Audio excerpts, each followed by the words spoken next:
The outer beauty comes from a different source than the inner. The outer beauty comes from your father and mother. Their bodies create your body, but the inner beauty comes from your own growth of consciousness that you are carrying from many lives. In your individuality, both are joined. The physical heritage from your father and mother, and the spiritual heritage of your own past lives, its consciousness, its bliss, its joy. So it is not absolutely necessary that the outer will be a reflection of the inner, nor the vice versa will be true, that the inner will correspond with the outer. But sometimes it happens that your inner beauty is so much, your inner light is so much that it starts radiating from your outer body. Your outer body may not be beautiful, but the light that comes from your sources, your innermost sources of eternal life, will make even a body which is not beautiful in the ordinary sense appear beautiful, radiant. But vice versa, it is never true. Your outer beauty is only skin deep. It cannot affect your inner beauty. On the contrary, the outer beauty becomes a hindrance in search of the inner. You become too identified with the outer. Who is going to look for the inner sources? Most often, it happens that the people who are outwardly very beautiful are inwardly very ugly.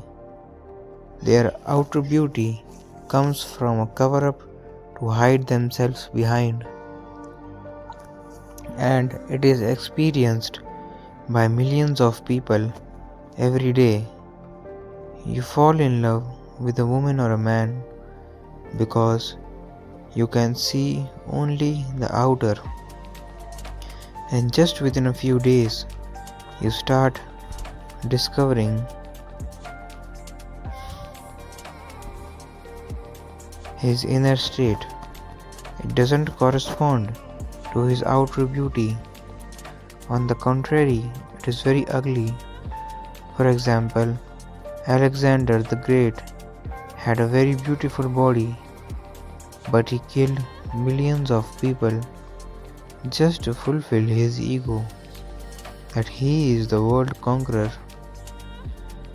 He met one man, Diogenes, when he was on his way to India, who lived naked, the only man in Greece who did, unique in a way.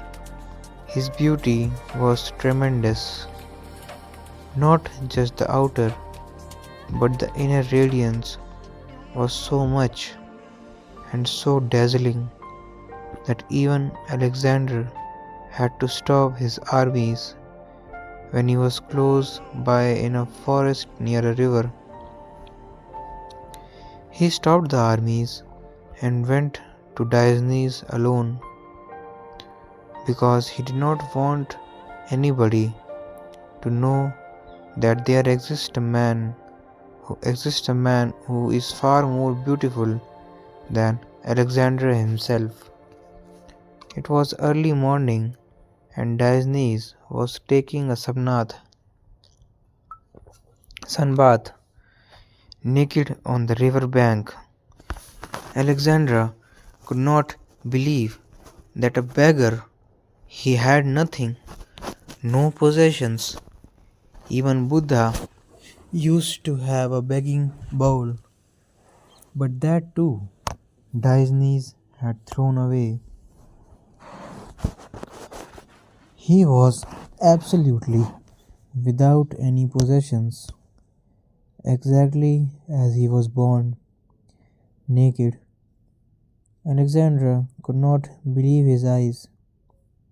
He had never seen such a beautiful personality, and he could see that this beauty was not just on the outer side. Something is there in the inner, a subtle radiation, a subtle aura surrounded him. All around him there was a fragrance, a silence. If the inner becomes beautiful, which is in your hands, the outer will have to mold itself according to the inner. The outer is not essential, it will have to reflect the inner in some way, but the converse is not true at all. You can have plastic surgery, you can have a beautiful face, beautiful eyes, a beautiful nose. You can change your skin, you can change your shape. That is not going to change your being. Inside you will still remain greedy, full of lust, violence, anger, rage, jealousy, with a tremendous will to power. All these things the plastic surgeon can do nothing about. For that, you will have to need a different kind of surgery. It is happening here. You are on the table. As you become more and more meditative, peaceful, a deep at one moment with existence happens. You fall into the rhythm of the universe. The universe also has its own heartbeat. Your heartbeat, once it starts in rhythm with the universal heartbeat, will have transformed your being from that ugly state of animality into the authentic humanity. And even the human is not the end. You can go on searching deeper and deeper, and there is a place where you transcend humanity and something of the divine enters you. Once the divine is there, it is almost like a light in a dark house. The windows will start showing the light. Even the cracks in the wall or the roof of the doors will start showing the inner light.